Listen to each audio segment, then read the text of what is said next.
Good day mga ka-sports natin dyan. Mamaya ang laban ng Choco Mucho kontra sa malakas na team na PLDT. Sa kasalukuyan nga ay bumagsak na ang standing ng Titans sa ika-7 pwesto. Grabe talaga kapag natalo nga sila, baka mamaya ay nasa ika-8 pwesto na sila. Anong nangyayari ngayon sa Titans team? Meron na nga silang Ea Laure, Cici Rondina, bumalik na si Kat Tolentino at Maddie Madayag, pero olats pa rin nga sila sa kanilang naging laban.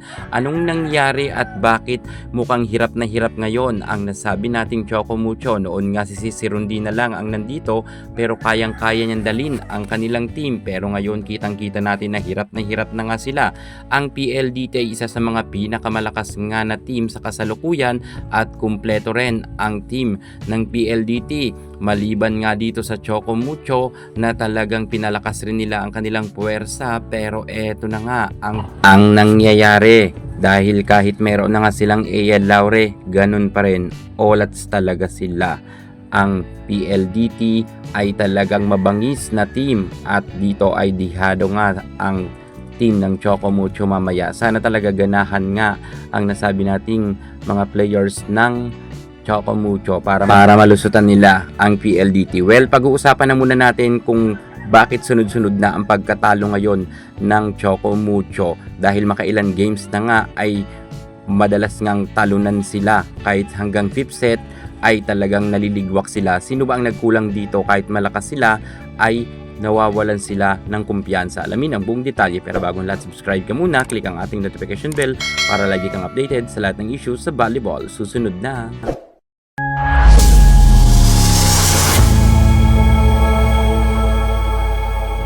Maraming nagugulat ngayon sa standing ng Choco Mucho dahil nasa ika-7 pwesto na nga sila. At isa pa sa mga kinagulat ng mga manonood, ang malakas na Choco Mucho ay pinadapa ng Farm Fresh Foxes. Anong nangyari na talaga dito sa Choco Mucho? Dating malakas na team, noong si Cici Rondina pa lang ang nandyan, ngayon meron na ang Ea Laure at kumpleto Ricados na ang Choco Mucho, pero pinatiklop ng Farm Fresh Foxes.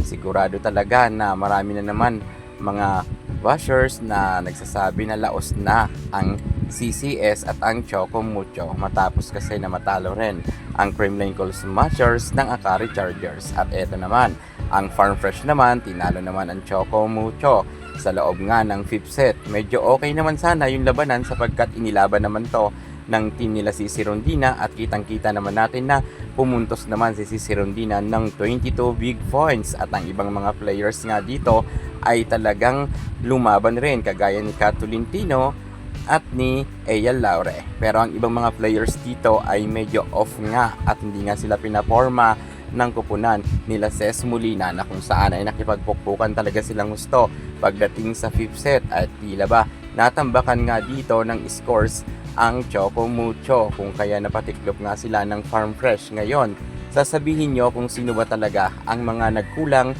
na mga players sa Choco Mucho at bakit tila ba hindi nga sila masyado nakapalag pagdating sa kanilang laban kontra sa Farm Fresh. Kilala kasi natin na ang Choco Mucho pagdating sa 5th set, sila talaga ang nagwawagi, pero hindi nga nila kinaya si Trisha Tubo, na kung saan ay talagang nagkaroon nga ng maraming ambag.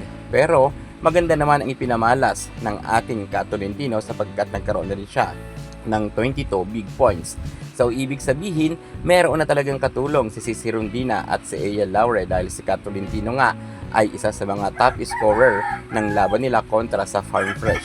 Ang 22 big points ay napakataas na niyan.